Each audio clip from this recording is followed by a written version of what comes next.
Hello students, welcome to this lecture on digital communication. In this lecture we will discuss WSS random process. In this lecture we will discuss a numerical on WSS random process. So WSS random process is wide sense stationary process. So for the process the mean is a constant and the autocorrelation will depend only on T2 minus T1. So when I say mean is constant, that implies the mean is not dependent on time.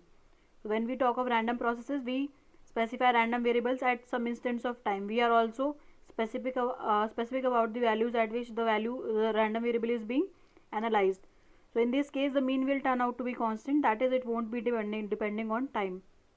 Now the next property will be autocorrelation will depend only on the time difference between the two time instants at which we are going to analyze our process.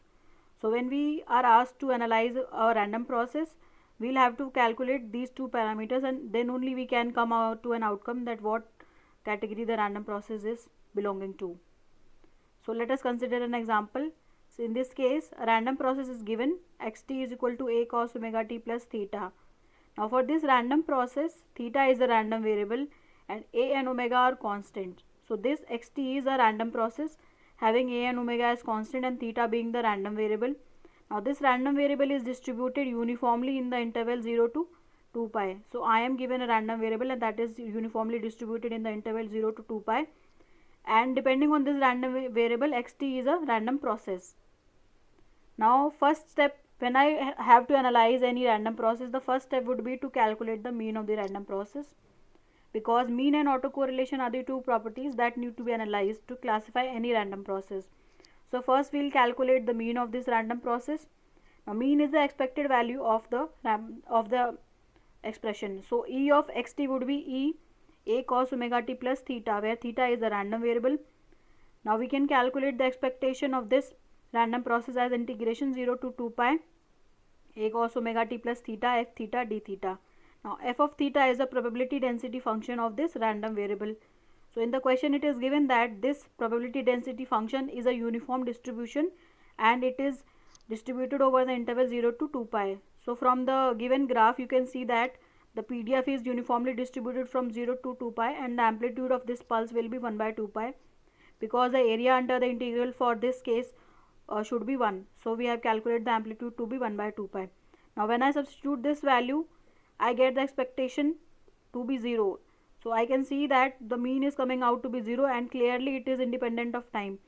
So the first property for WSS random process is satisfied for this process. That means the mean for this process is coming out to be constant. So after we calculate the mean of the process, we need to proceed to second parameter, that is the autocorrelation function.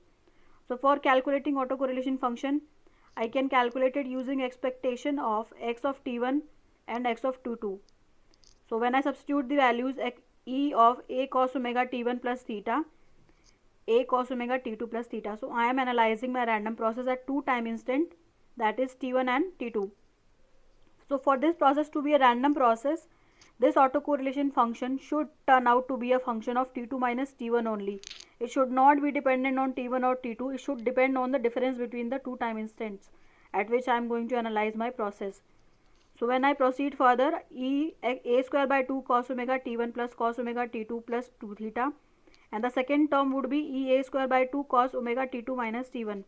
So I have two terms here. The first term is dependent on theta and it contains theta in this expression. So the expectation for this will come out to be 0 and the second term will be retained, that is E of a square by 2 cos omega t2 minus t1, and this will give me the value of autocorrelation function.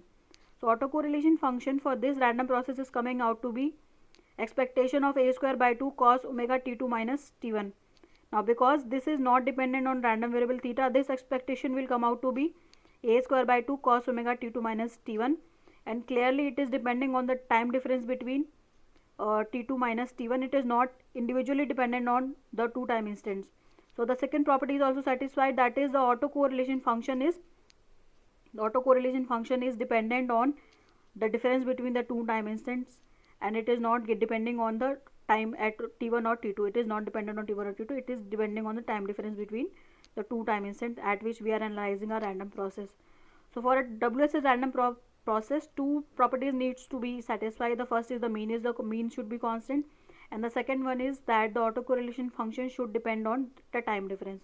So both these properties are being satisfied for this random process.